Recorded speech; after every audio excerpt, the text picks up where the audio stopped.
Today I'm going to be making a quesadilla. That's going to be mainly Hispanic influence, Southwest influence.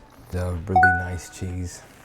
I'm also going to Make a grilled speared zucchini seasoned with a whole bunch of things as well. It's gonna go perfectly together. I'm gonna go ahead and break down each step, starting with the prep of the chicken, and then we'll go from there. So let's get in there. First, I'm gonna wash my hands. Boneless, skinless chicken. There's not too much prep work to be done with the thighs. I'm not gonna cook them super high heat, so I'm not gonna fat. Just render while I'm cooking it.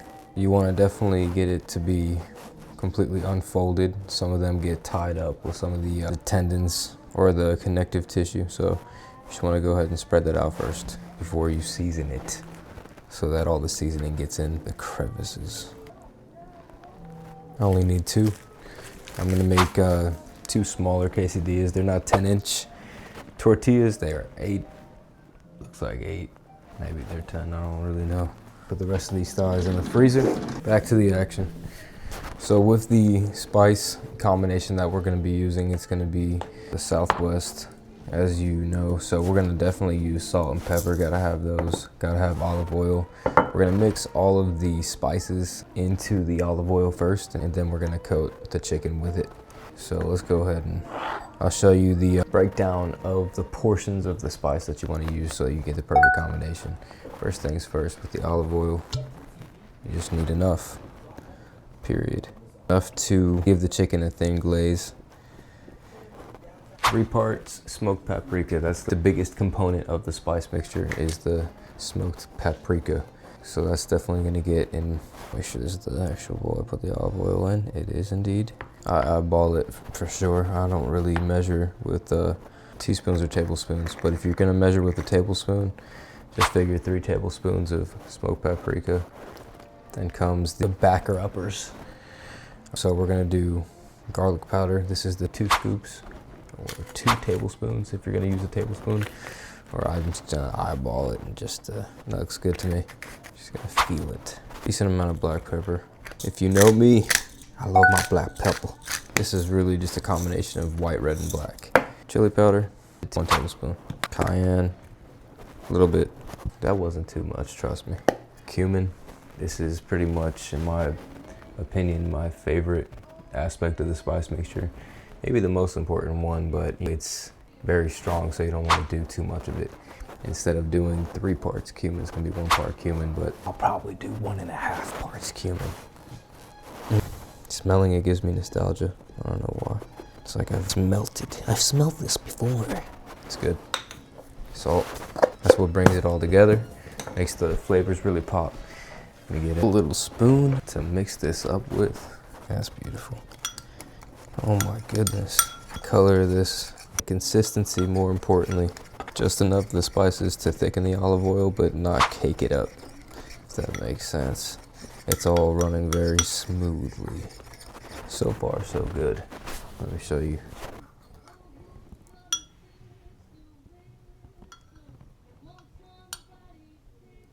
Hold on. I got y'all. That's a combination of all the spices in the olive oil ready to... My background, if you're wondering, is Italian, but I love every culture's food. I put them together. It's good to go. I got the grill heating up as we speak. I'm gonna cook them over medium-high heat. Not high heat on these, because they have a tendency to burn too quickly. Wish I had a brush. Do I have a brush? I don't. Just pour it nice and slow. Don't go crazy. Gotta save some for the other side. Back of the spoon. This is the makeshift brush. This connective tissue that's connecting, it looks like fat. These 2 pieces, these 2 ends, you want to cut that, separate that before you put it on the grill. It's also keeping the chicken kind of closed up. There might be some nooks and crannies you can get to by snipping this right here. Oh, that was easy. Cool. That's crazy.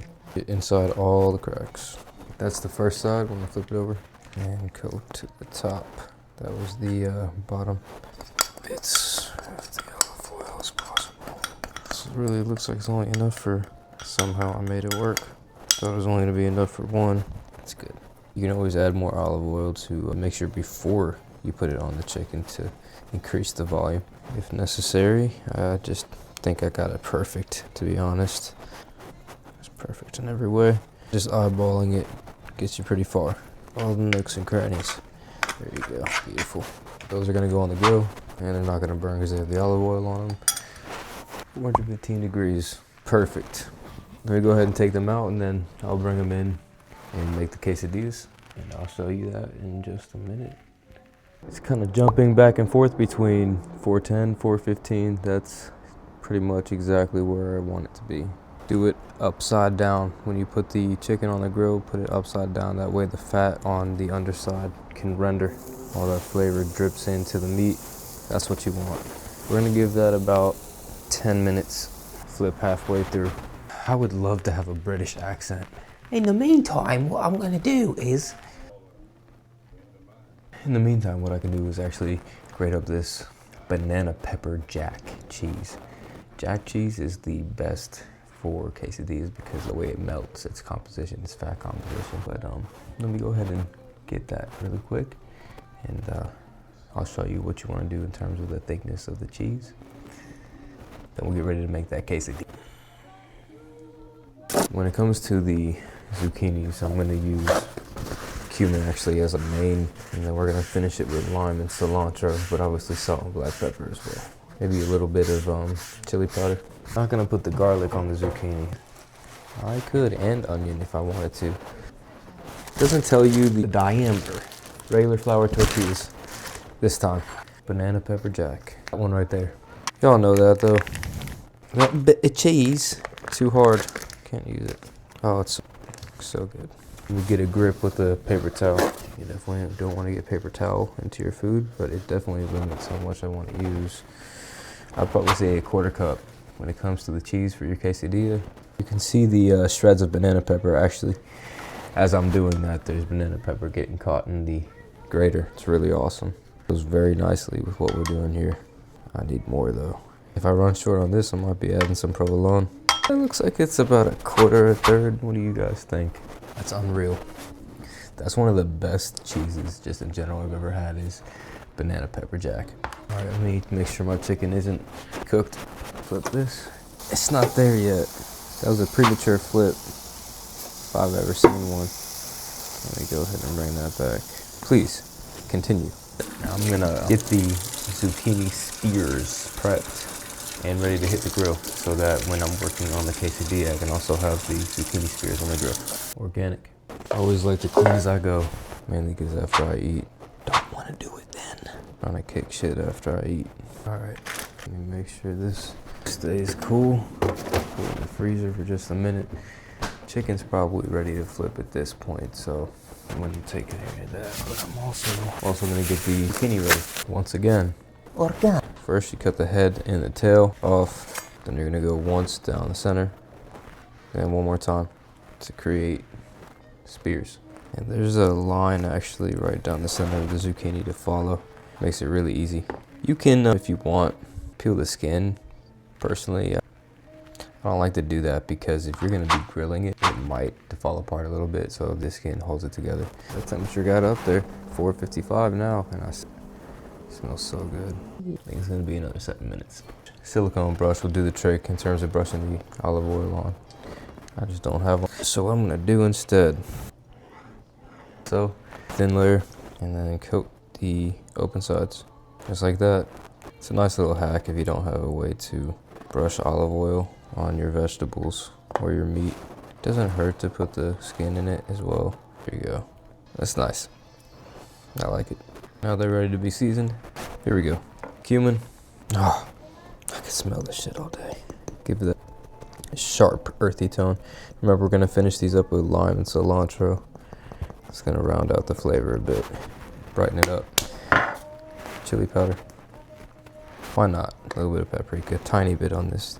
There you go. Always need salt, a little bit. White, black, red pepper. Let's see. I got that chicken. Looks great to me. You're about to find out, because I'm definitely gonna slice it right in front of you, and you can expose me if it sucks.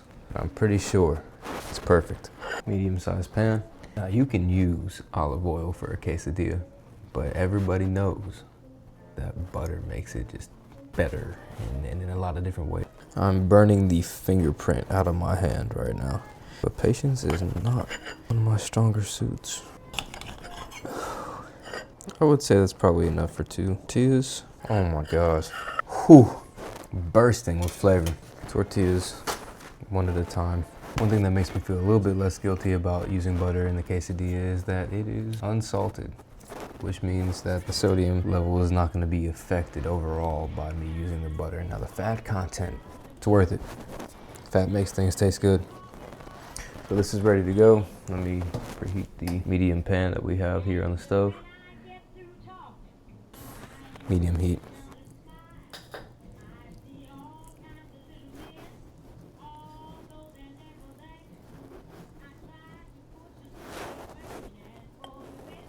Oh my goodness.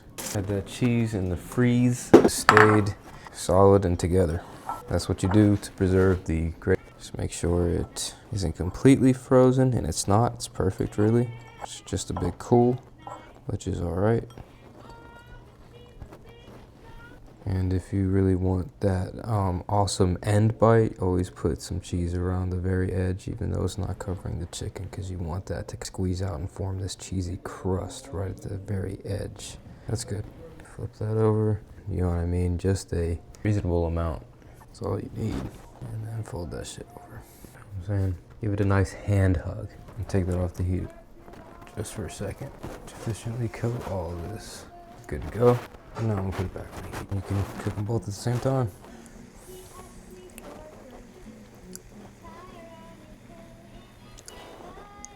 Now that everything is going smoothly with those, we can get these on the grill. I have it over medium heat right now. I'm gonna go pop these on the grill real quick. I'll come back in a sec. I appreciate you guys keeping an eye on those quesadillas, by the way. Couldn't have done it without you. Let's take a look. Perfect. It has to be, right? We're not gonna settle for less than perfection. So let's get this nice, cheesy around the edges. Doesn't have a ton of cheese, like here. Hey, cooperate. Look at the color, it's very nice. In order to get the cheese to the edge, you gotta create a wave with the spatula from the thick part down to the edges. No, looks great. There's our quesadilla. Leaves, good. Good stems, bad. Wow, this is gonna be a piece of a video to edit. Almost ready for that zucchini. In the meantime, I can cut out the quesadilla now. Look at this deliciousness. It's just a look. You can use more cheese than me if you want to. I don't like to use too much cheese because it is the nutrition killer. You wanna see another slice? Oh goodness. I gotta go get my zucchini. Okay, take a look. Presentation wise, if it's just you, let's do first. I'm gonna squeeze this lime. Sheesh, it's got some density about it. Recoat these, give them that acidic balance. One at a time, pick them up, plate this shit. Now you have food and modern art together. That's it. It's a very simple way to make a nutritional meal for yourself. Appreciate y'all. See you next time.